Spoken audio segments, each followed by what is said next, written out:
Abi 1 gramım var. Bundan bileklik olur mu? Melih'ciğim şöyle 1 gram külçeyi var. Sana bundan çok güzel bir bileklik yapacağım. Şöyle görüyorsun. Şöyle Bismillahirrahmanirrahim diyoruz.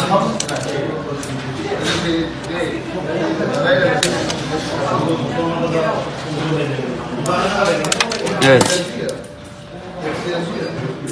Buradan hazineyi çıkaracağız şimdi.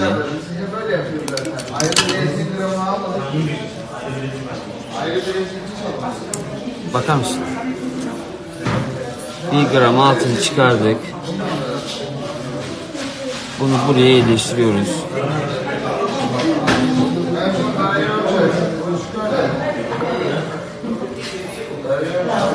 Şunun güzelliğine bakar mısın? Şunlardan inşallah bütün bayanların bileklerinde olur. Herkes Allah'ın